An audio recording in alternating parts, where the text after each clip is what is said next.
भक्तांनी देवाभाऊंच्याकडे आणि एकनाथ शिंदे साहेबांच्याकडे मागणी केली की आम्हाला अहमदनगरच्या खुणा इथं नको आहेत, आम्हाला अहिल्यानगर हवाय, आणि एका मिनिटामध्ये तुम्ही ते करून दिला, एका वर्षाच्या आतमध्ये तुम्ही निर्णय करून दिला. मी तुमचं मनापासून आभार व्यक्त करतो.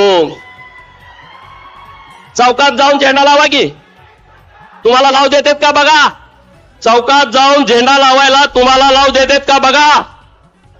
लाव देत नाहीत. पोलीस वाईंग वाईंग वाईंग वाईंग गाडी येते, चला आत बसा. ते लोक म्हणते तिथं अहिल्यादेवीचा पुतळा लावायचा नाही. अरे महाराष्ट्रातला सगळा क्षेत्रफळानं सगळ्यात मोठा जिल्हा, राजकीय दृष्ट्या अत्यंत संवेदन जिल्ह्याचं नाव एका वर्षाच्या आतमध्ये बदललं. हे अहिल्यादेवींच्या चरणी असलेले खरे भाव आहेत आपल्या सरकारचे, आपल्या नेतृत्वांचे. प्रत्येक हिंदूला वाटतं मरेपर्यंत एकदा तरी काशीला जावं, काशीच्या विश्वेश्वराचं दर्शन घ्यावं. 1770 ला अहिल्यादेवीनं त्या मंदिराचा जीर्णोद्धार केला. मंदिराला जागा नव्हती, अहिल्यादेवीने शेजारची जागा विकत घेतली आणि 1770, 1870, 1970 आणि 2018 बघा किती वर्ष गेली. 1947 ला भारत स्वतंत्र झाला. अनेक पंतप्रधान या देशाच्या पंतप्रधान पदावरती विराजमान झाले, परंतु कुणालाही वाटलं नाही काशी विश्वेश्वराच्या मंदिराचा कॉरिडॉर डेव्हलप करावा.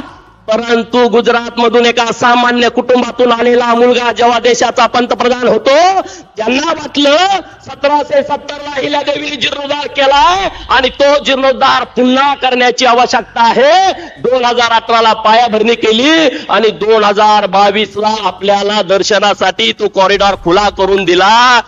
हे काम अहिल्यादेवींचं आहे. म्हणून मी म्हणतोय की अहिल्यादेवींच्या विचारावरती काम करतायत. अहिल्यादेवींनी बाजूची जागा विकत घेतली होती.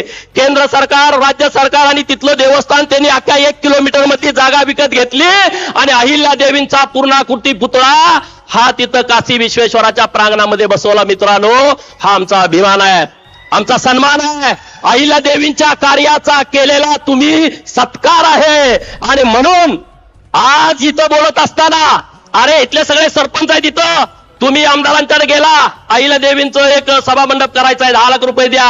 किती अल्पाने घातले तुम्ही? 10 लाख रुपये मिळवायला मिळाले का तुम्हाला? मिळाले का? खरं सांगा साहेबांना. अहो एका दमात तुम्ही 681 कोटी रुपये दिले. 681 कोटी रुपये. इथं शासकीय वैद्यकीय महाविद्यालय, त्याला अहिल्यादेवीचं नाव. बारामतीला शासकीय वैद्यकीय महाविद्यालय, त्याला अहिल्यादेवीचं नाव. अहिल्यादेवीच्या नावानं महाराष्ट्रातली 450 मंदिरं, त्याला अहिल्यादेवींच्या नावानं पुनर्जीवनाचं नाव. आणि 2000 कोटी रुपयाचं वाटप, आता 5000 कोटी. सगळ्यांना मला विनंती करायची आहे, मित्रांनो, धनगरवाड्यातनं अहिल्यादेवीचा कार्यक्रम कधी बाहेर गेला नाही. अण्णासाहेब डांगे जर या चौंडीत आले नसते तर चौंडी महाराष्ट्राला कळाली नसती. ही अतिशय गंभीर बाब आहे. आणि आज धनगरवाड्यातली पोर जयंती साजरी करायची, पावत्या छापून पावत्या गोळा करा, मग कार्यक्रम करा. पहिल्यांदा साहेब असं घडतंय, आम्ही सगळ्या फेसबुकला, व्हॉट्सअपला, ट्विटरला, सगळ्या भाजपच्या पेजवर बघतोय, सगळीकडे अहिल्यादेवी अहिल्यादेवी अहिल्यादेवी अहिल्यादेवी.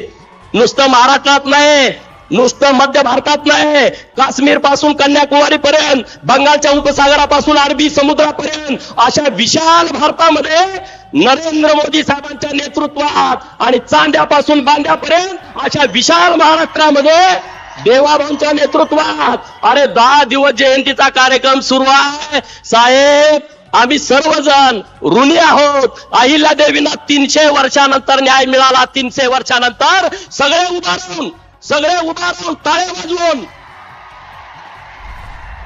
माननीय नरेंद्र मोदी साहेब, माननीय देवाभाऊ, एकनाथ शिंदे साहेब, सगळे उभारून जोरदार टाळ्या वाजवा. सगळे जोरात टाळ्या वाजवा. जोरात आवाज आला पाहिजे, जोरात. अरे असं होणं शक्य नाही आहे. राष्ट्रीय स्वयंसेवक संघ आणि भाजपानं जे काम केलंय ते गेल्या 300 वर्षात कुणी केलं